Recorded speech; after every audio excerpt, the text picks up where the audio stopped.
Assalamualaikum warahmatullahi wabarakatuh. Selamat pagi teman-teman semua. Di video ini kita bahas hal yang lagi panas banget nih.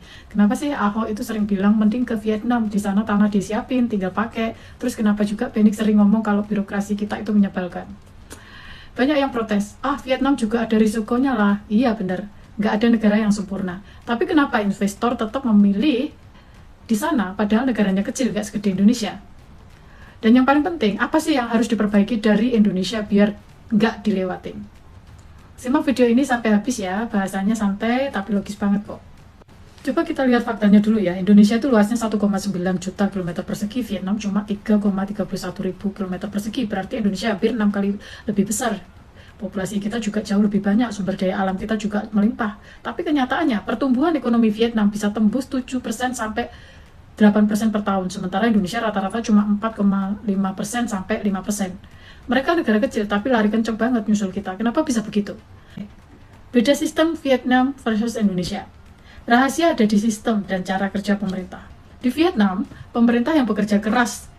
Di sana tanah itu milik negara, jadi pemerintah yang tugasnya cari lokasi, bersihin lahan, siapin jalan, listrik, air, sampai jadi kawasan industri. Investor datang, tinggal pilih tempat, bayar sewa, langsung bangun pabrik. Nggak perlu negosiasi ribet sama warga, nggak ada preman mata uang, nggak ada oknum yang menghambat, aman, cepat, dan pasti. Sedangkan di Indonesia, investor yang diperas otaknya. Di sini investor harus keliling cari tanah sendiri, tawar-menawar harga, urus izin sana-sini.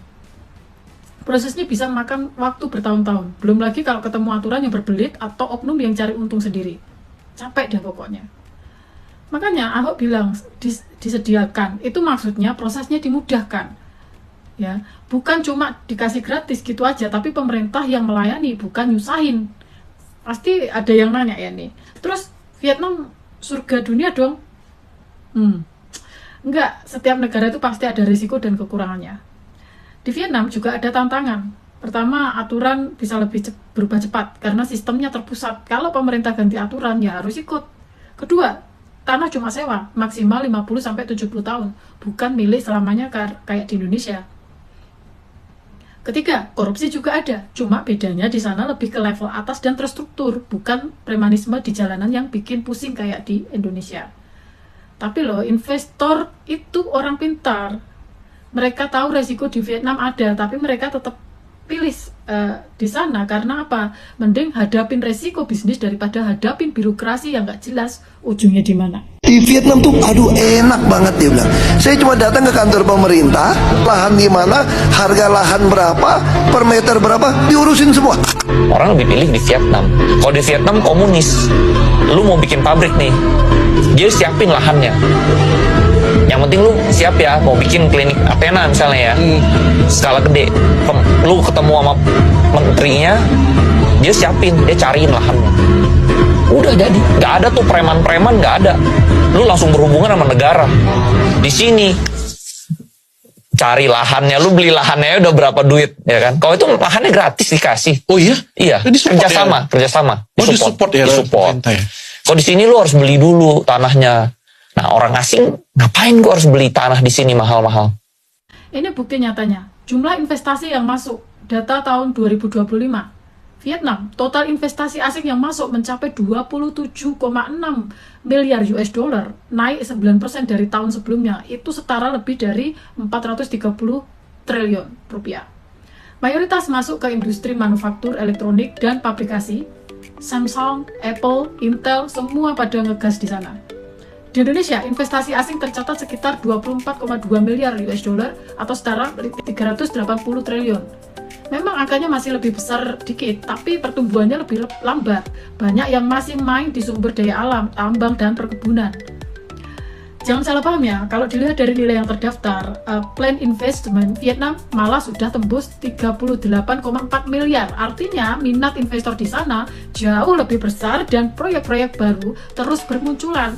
Mereka nggak punya nikel sebanyak kita, nggak punya minyak sebanyak kita. Negara kecil, tapi otak dan kerjanya besar.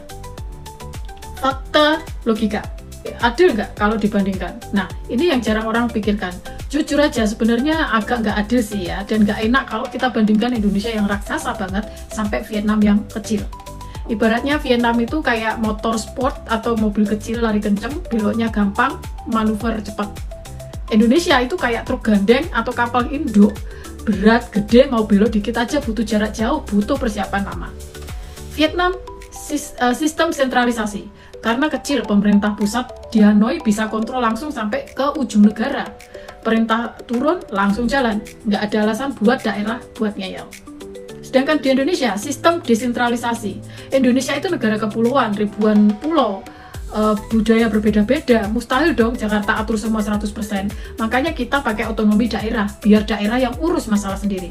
Masalahnya, karena wewenang dibagi, jadinya aturan pusat sama daerah sering nggak sinkron. Ada yang jalan cepat, ada yang jalan lambat. Tapi, besar itu bukan alasan untuk berantakan loh ya. Besar itu bukan alasan untuk lambat. Ukuran besar itu seharusnya jadi kekuatan, jadi pasar besar, bukan jadi alasan buat malas atau birokrasi berbelit. Ini yang harus diperbaiki dari Indonesia. Iya betul, walaupun alasannya logis, walaupun negaranya besar, tetap saja kita harus berubah dan berbenah. Nggak bisa cuma manja terus ngalihin kesalahan ke ukuran negara. Investor itu cari yang aman, cepat, dan untung banyak. Ini yang wajib diperbaiki segera. Ubah mindset pemerintah itu pelayan. Jangan pola lama, investor yang harus lari kemana-mana, pemerintah yang harus melayani.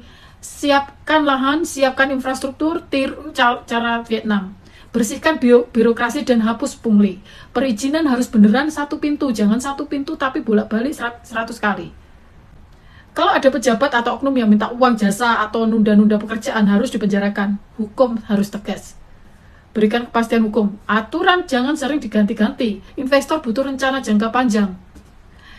Insentif pajak jangan cuma janji manis di atas kertas, tapi harus nyata dan mudah didapat. Siapkan lahan siap pakai. Pemerintah wajib siapkan kawasan industri yang tanahnya bersih, sertifikat jelas, fasilitas lengkap. Investor datang bayar sewa langsung kerja, jangan biarkan mereka pusing urusin tanah sama warga. Jadi kesimpulannya gini guys, iya benar Vietnam memang enak posisinya karena kecil, jadi gampang disentralisasi. Iya benar Indonesia gede dan tersebar, jadi geraknya lebih berat. Tapi itu nggak boleh jadi alasan. Ya, ukuran negara besar itu seharusnya jadi keuntungan besar. Pasar kita luas, tenaga kerja banyak, SDA melimpah.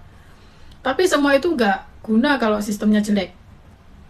Daripada ngeles, mending kerja keras. Ubah sistem, benahi diri, biar investor makin cinta sama Indonesia. Gimana menurut kalian guys? Setuju nggak? Tulis pendapat kalian di kolom komentar ya. Jangan lupa like, share, dan subscribe. Wassalamualaikum warahmatullahi wabarakatuh. Bye-bye. Tanah air, ku tidak lupakan, kan terkenang selama hidupku. Proklamasi kami bangsa Indonesia dengan ini menyatakan kemerdekaan Indonesia.